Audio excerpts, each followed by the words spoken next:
Hi, my name is Brian McCabe, and I'll be your presenter for today.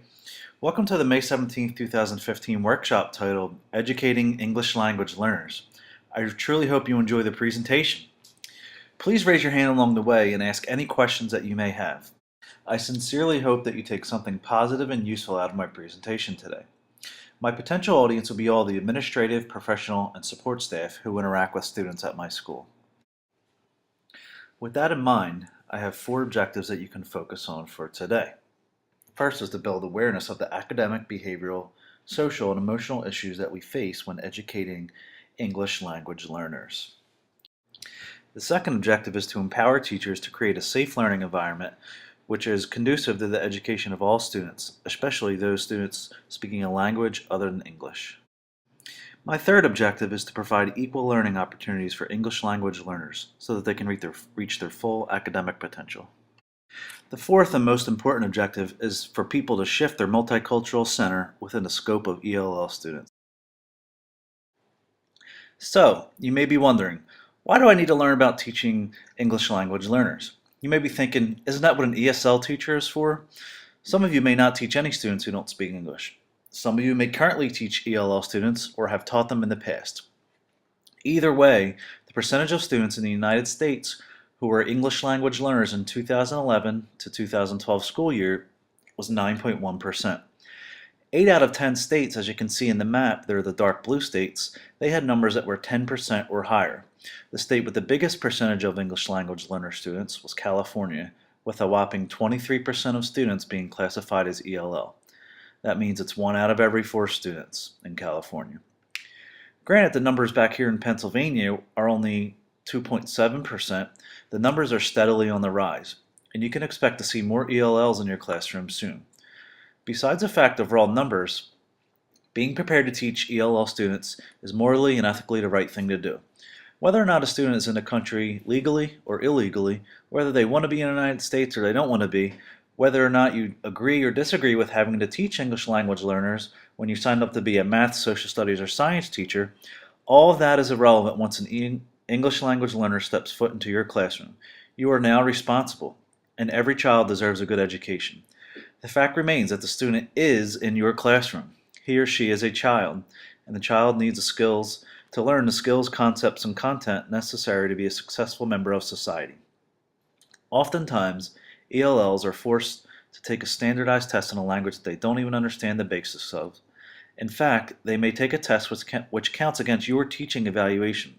So, it's in your best interest to be prepared to teach all students. It's also the right thing for the students.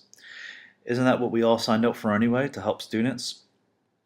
Keep in mind, many teachers think of ELL students as Spanish speaking, and in fact, most English language learners do speak Spanish. However, you may wind up with students from across the globe in your classroom. They may speak Mandarin, Tagalog, Russian, French, German, Polish, or a number of other languages.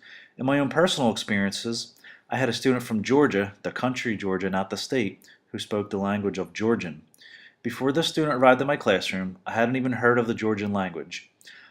I've also taught students who speak Tagalog, Spanish, Korean, Portuguese. We all need to be prepared. Okay, so first let's do a simple math activity. I would pair 2 people together and have them answer the following question. It's on the board. Please answer that question. All right, you have your answer? Okay, first I would ask how many people think they got it right. Then I would ask them what their answers were. I would tell them that the language listed there is Armenian, and the question is asking us what 8 times 8 is. I would assume that some may have guessed it was addition, some may have guessed subtraction, and some may have thought it was a multiplication problem. So some may have gotten it right, since they see the numbers 8 there with, words in between. Some may have guessed correctly at what it was asking. However, I assume most people will not get it correct, unless they are Armenian. If they spoke Armenian, it's a piece of cake. For everybody else, however, it's likely a struggle since they aren't even sure what's being asked of them. This is how English language learners feel every day on a daily basis. So after that, I would hypothetically ask pairs of teachers in my workshop to reflect on how they would go about teaching a seemingly simple concept in a real-life 3rd grade classroom, where there is one student who speaks Armenian, but he speaks very little English.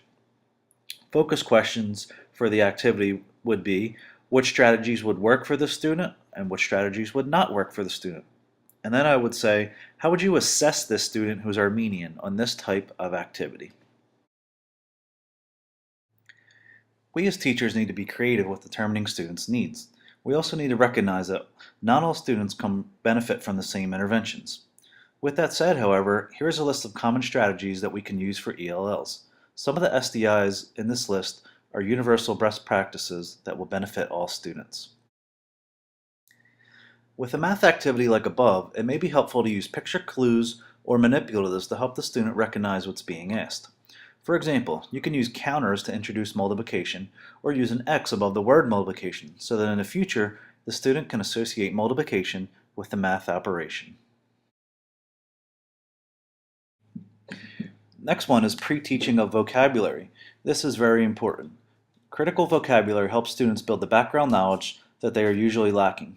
Once students have the vocabulary down, they're more likely to understand the lessons. They should also be taught the vocabulary in context so that they're better equipped to make sense of the words. Audio textbooks should be used when possible, as a student may understand spoken language better than written language. Tests, worksheets, directions, and any other teaching tools should be read aloud to the student to ensure understanding. Students should have access to a bilingual dictionary or access to technology such as Google Translate. This will help the students look up words or phrases he or she is unsure of. Simplify directions when possible. Use a combination of spoken, written, and picture directions. For example, if you want students to multiply 8 times 8, say out loud, multiply 8 times 8. Then write 8 times 8 on the board, and then show it with manipulatives or a pictorial representation.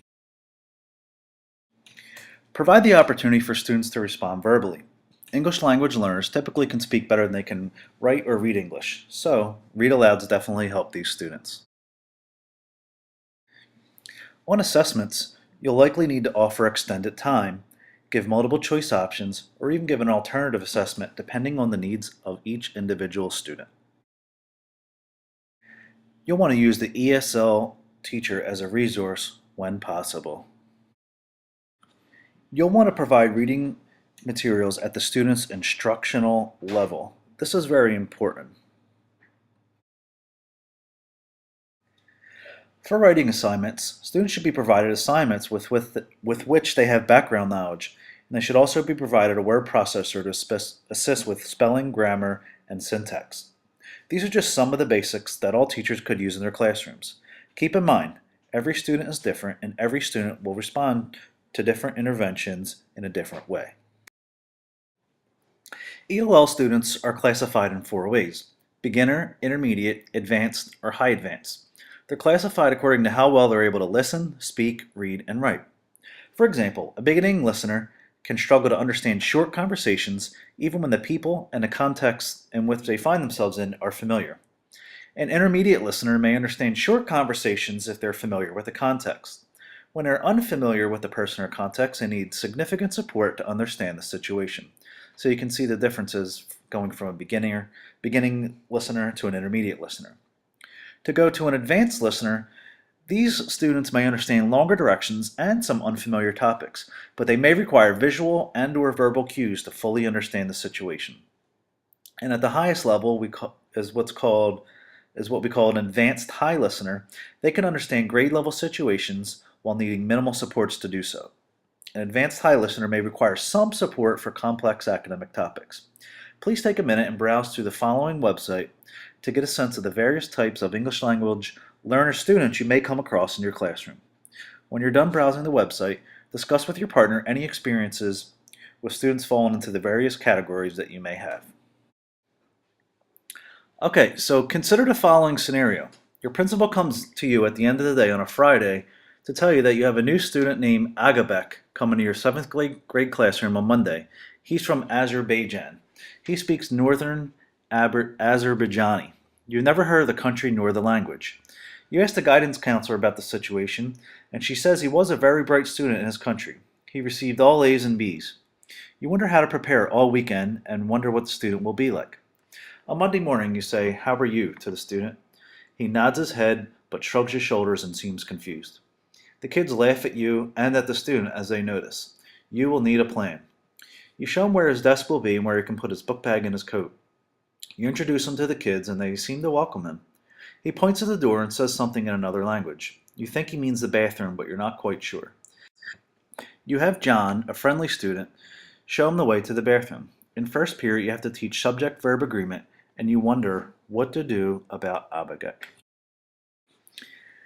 Okay, so hypothetically, I'd put the teachers in groups of 3 or 4 to discuss a situation. I'd ask them the following questions. How would you classify Agabek at first glance? Would he classify as beginning, intermediate, advanced, or high advanced? How can you support Agabek in your own classroom? What strategies would you use to help Agabek maintain the grades he received in his old country? After all, you know he's pretty bright after your talk with the guidance counselor. After the group discussion, I would have groups share out what they discuss. We would decide as a whole group who had the best ideas. At the end of the workshop, I would say, remember, each student is different, and to take that into consideration as you come up with your strategies on how to support Agabek. This is Brian McCabe, and thank you for listening to my presentation.